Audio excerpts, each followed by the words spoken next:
ጉድ ጋይስ አንጀቴን ያራሳች ያራድዬ ልጅ አለች እዚህ ጋር ያአራዳ ልጅ ብያታለሁ እንደዚህች ምላጭ መሆን ነው የሚያስብል አንጀት የሚያርስ ታሪክ ልንገራችሁና አዳሜ ማለት ነው እንዲሆኝ እንዲተደረግ ከምትሉ እንደዚህች ልጅ ስማርት መሆን አለባችሁ god damn girl ማዬ አሁን ይነበብ እጮኛዬና እኔ የተዋወቅነው በቤተሰብ ነበር እና ማምኛው ነበር ወድጄውም ነበር እሱም እንደዛው ትንሽ ከቆየም በኋላ የሱም ሆነ ያስተዋወቀችኝ ልጄን ካላገባሽ ብላ ስትለምነኝ የነበረች እናቱ ተለወጡብኝ ጸባይ ተለወጠብኝ ከናቱ ውጪ ማንንም አይሰማም እንዳሻንጉሊት እናቱ እንዳደረገችው ነው የሚሆነው አባቱን እንኳን እንዲያገኝ አትፈቅድለትም ለሴት ልጅ ክብር እንዲኖረው አይፈልጉም ይሄን ደግሞ አክስት አጎቶቹ የማውቃቸው ቤተሰቦቹ ነግረውኝ ነበር ፍቅር ያሸንፋል ብዬ የገባውበት ከዛም ግን እንኳን ፍቅር መንግስትም አይገዛቸው በጣም ይጨቁኑኛል ይቆጣጠሩኛል ጭራሽ ሳንጋባ ልጅ ወለጂልኝ ያኔ ነው የማምንሽ ለንብረቴ ብለሽ ቢሆንስ የቀረብሽኝ አለኝ ከናቱ ጋር ተመካክሮ እሺ ያልኩት የውሸት እርጉዝ ነኝ ያልኩትና ፌክ አልትራሳውንድ ፕሪንት አሳየሁት ከዛ አመንከኛ አይደል ሽማግሌ ላክ ስለው እናትየው ደውለው ጽንሱን አስወጩ መቼም ልጄን አታገቢም አሉ እንደውም ሌላ ሴት አግኝቼለታለሁ የተሻለች አሉኝ ከዛ ደውዬ ነገርኩት አዎ ካልፈለግሹ አስወጩ ብሎኝ እርፍ ምንም አላልኩትም ዝም ነው ያልኩት እነሱ እኔ ሲፈትኑኝ እነሱ ተፈትነው ወደቁ ከተለያየን 2 አመት ሆነን በሰባተኛው ወር አገባው አሁን የሚያከብረኝ ባል አግብቼ የ8 ወር እርጉዝ ነኝ እሱ አሁንም እናቱ በስተርጅና ሴት እያቀረቡለት አላገባም አለ ማስተላለፍ የፈለኩት ውለጂና እንጋባለን የሚሉ ወንዶች አያገባችሁ ተጠንቀቁ እህቶቼ ብዙ ጊዜ እንዲህ የሚሉ ወንዶች ደግሞ በሲንግል ፓረንት ያደጉ ናቸው ምክንያቱ አይገባኝም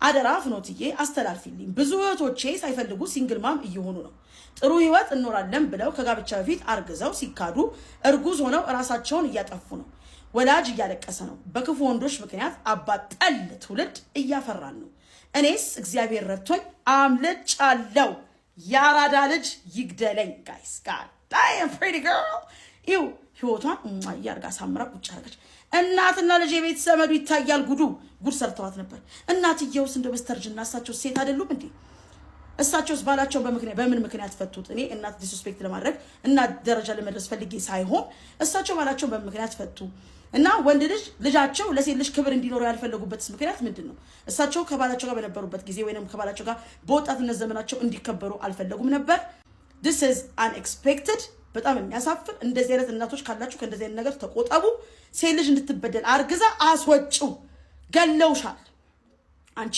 ብልጽና ስማርት ሴት ባትሆኚ ኖሮ they killed you with a pew pew ለነግርሽ መገደለው ማለት ነው already you're dead በብረትም ሆነ በመድኃኒት ተገለሽ ነበር ውርጃ ማለት ከግድያ ምንም የሚተናነስ ነገር የለም ሂጂና አስወጪው ተባልሽ ከገዛ ሴትዮ እናት እባካችሁ እንደዚህ አይነት እናቶች ከእንደዚህ አይነት ድርጊታችሁ ተቆጠቡ እንደዚህ አይነት ማማስ ቦይ ደግሞ ከእናት ጭን ስር መውጣት ካልቻል እድሜ ልክህን የእናት አዛ ይሆን እቤት ውስጥ ታረጃለህ እናት የሚመርጡልህ ሴት አወድጄሻለሁ አብጄልሻለሁ ስትላት የነበርካትን ልትፈትን ስትል ተበላ እሳቴ የገጠመች ማለት ነው go to hell man damn ጉድ በጠራራ ፀሐይ በስመ አብ ሰላም ፍኖትዬ እጄን ያዙኝ እኔ ባለ ትዳርና የአንድ ልጅ እናት ነኝ ባለቤቴ ቺት ያደርግብኛል በተደጋጋሚ እኔ ቤተሰብ ለመጠየቅ ሲሄድ እሱ ቤታችን ውስጥ ሴት ይዞ ይገባል ስልኩ ላይ ብዙ ቴክስቶች አገኛለሁ በዛ ላይ አንዷ በቴክስት ልጅህን ለምን አታየውም ትለዋለች አሁን የምንኖረው የነበረበት ቤት ፈርሶብን የኔ አባት ቤት ሰጥቶን ነው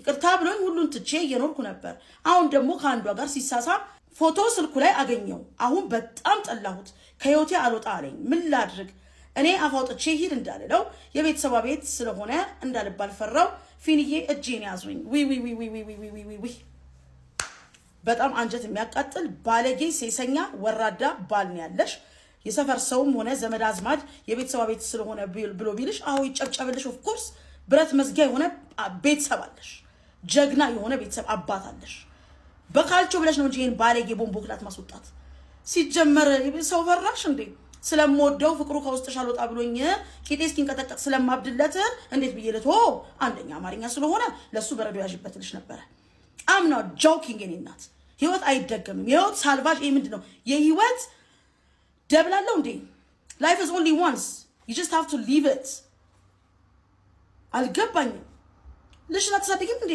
እድሜ ለአባትሽ ቤት ተሰጥቶሻል። ይሄን ቤት አልባ አታባሪው እንዴ በካልቾ ብለሽ ሲጀመር ይኸውልሽ ትቀልቢያለሽ። ተጋድሞ ይውላል። ኪራይ የለበት ምን የለበት ወጪ የለበት ሌላውን ያስብ እንጂ ሲሰኛ ባለጌ እያኖርሽው እኮ ነው እንዴ። ከዛ አልወጣልሽ አለኝ። ከልብሽ ውስጥ ነው አልወጣም ያለሽ? ከልብሽ ውስጥ ከሆነ አልወጣም ያለሽ ይሄን ሁለቱን ተነጋግረን የሚሆንልሽን ነገር እንመካከርበት። በመጀመሪያ ደረጃ ጸሎት አድርጊ። ሁለተኛ ነገር ራስሽን ውደጂ። ሶስተኛ ነገር ማለት ነው አባትሽን አክብሪ፣ አስከብሪ። የማንንም ባለጌ በገዛ ቤታቸው ላይ መጥቶ እላያቸው ላይ አይጫወት። አንቺ ላይ ብቻ ነው የተጫወተ ያለው ይሄ ባለጌ፣ መላ ቤተሰቡ ላይ ነው እስከነ ልጁ ለነገርሽ የምገደደው ማለት ነው። ጌት ዘ ፋክ አውት ኦፍ ማይ ላይፍ ብለሽ አስወጪኝ አውት። ሌላ ሴት ሞልቷል፣ ይሂድ ሩጥ አውት በይው፣ ውጣ በይው። እንደዚህ አይነቱን ባለጌ ውጣ ጌት ዘ ፋክ አውት በይው። ሰላም ጋይስ እንዴት ናችሁ? እዚህ ጋር አንዲት እህታችን እርጀንት በጣም አስቸኳይ የሆነ እጅ መያዝ ትፈልጋለች። እባካችሁ እንያዛት፣ ካለችበት ታሪክ ውስጥ እናውጣት። ወንዱ ጨምሯል። ልጄ ምን ተይዞ ጉዞ አለ። ምን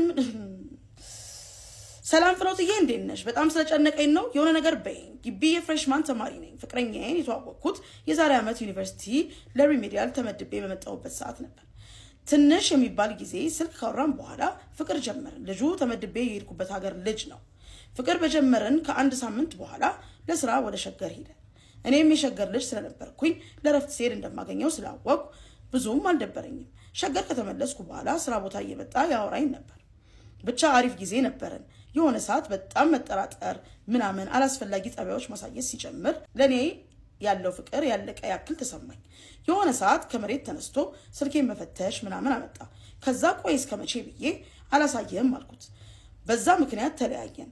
ከስንት ጊዜ በኋላ ድጋሚ ተመልሶ ይቅርታ ብሎኝ ታረቀኝ። ከዛ እኔ ወደ ግቢ ተመለስኩ። በሆነ ኬዝ እኔ ወዳለሁበት ወደ ሀገሩ ተመልሶ መጣ። ከመጣ በኋላ ግን ለምን እንደሆነ አላውቅም ሴክስ ካላደረግም ብሎ ወጥሮ ይዞኛል። እኔ ደግሞ የመጣሁበት ዓላማ ሃይማኖቴ፣ ክብሬ ስለሚያስጨንቀኝ በጣም ባፈቅረውም ይህን ነገር ማድረግ አልፈልግም አልኩት። እሱ ደግሞ አንቺ እምቢ ካልሽ ሌላ ሴት ሞልቷል ምናምን አለ። ቆይ አልወደውም ማለት ነው? እምቢ ማለቴ ጥፋት ነው? እሱን ማጣት ደግሞ ከበደኝ። እስኪ ምከሪኝ።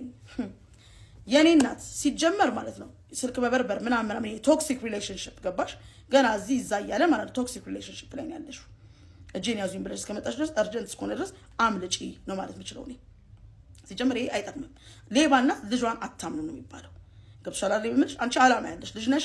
አንገትሽን አቀርቀረሽ ትምህርት ተምረሽ ለሀገርሽ ተተኪ ጀነሬሽን መሆን የምትችይ ጎበዝ ጠንካራ ሴት ነሽ። ስለዚህ በእንደዚህ አይነቱ ባለጌ መታረል የለብሽም። ከሱ ጋር ሴክስ አለማድረግሽ ያንቺን አለመውደድ ሊናገር አይችልም። በቃ የእሱን ብልግና ነው የሚያወራው። ገባሽ? ሌላ ሴት ሞልቷል፣ ይሂድ ሩጥ አውት በይው፣ ውጣ በይው። እንደዚህ አይነቱን ባለጌ ውጣ ጌት ዘ ፋክ አውት በይው። አውት ሲጀመር ሂዝ ናት ወርት ኢት ልነግርሽ የምችለው ነገር ማለት ነው። በመጀመሪያ ደረጃ ሌባ እናት ልጇን አታምንም ማለት ምን አስቦ ነው? አንቺስ እንዴት አልወደውም? ይሄ ነገር ውስጥ ጥርጣሬ ውስጥ ስለምንገባሽ ምን ጥርጣሬ ውስጥ ከተተ? ሲጀመር እኮ ገና ምንም ነገር ሳይዝ ገና በዚህ በአጭር ጊዜ ሪሌሽንሽፕ ስልክሽን እየበረበረ ማለት የምታደርጊውን ነገር ቼክ ኢት አውት። ከዛ በኋላ ከተጋባችሁ በኋላ የተማርሽውን ትምህርት ስራ ሳሰሪበት የእሱ የዘላለም ባሪያ ሆነሽ እንደምትኖሪ ካሁኑ ለመክርሽ እገደዳለሁ። ሲጀመርም ደግሞ የፈለገውን ነገር እንዳለው እዚህ ጋር እንጋደም እንዳለው ማለት ነው እሺ ብለሽ ከተኛሽለት ማለት ነው እርሹ የዘላለም ባሪያ ሲሆን የዘላለም ጸጸት ጭንቅላትሽ ላይ እንዳልሹ ክብርሽ፣ ሃይማኖትሽ፣ አላማሽ፣ ሁሉ ነገርሽ ዲስሚስ አለቀ። ሶ ዋይ ኦል ዲስ ለአንድ ኩታራ ዋይ ኦል ዲስ ንገሪኝ እስቲ። አውት በይው፣ አሰናብችው። ይሄ ላንቺ አይሆንሽም። አላማሽን ጠብቀሽ ትምህርትሽን ተምረሽ ለሀገርሽ የምትቆሚ ጠንካራ ሴት እንደሆንሽ የላክሽልኝ መልእክት ያስታውቃል። በርቺ። እጇን ያዟት፣ ፒፕል ንገሯት። ከጥግ እስከ ጥግ ያላችሁ ሰዎች ሼር፣ ኮፒ ሊንክ፣ ሪፖስት እያደረጋችሁ ያለውን ነገር ንገሩልኝ። አለቀ። ጌት አውት በይው። ባምባ ክላት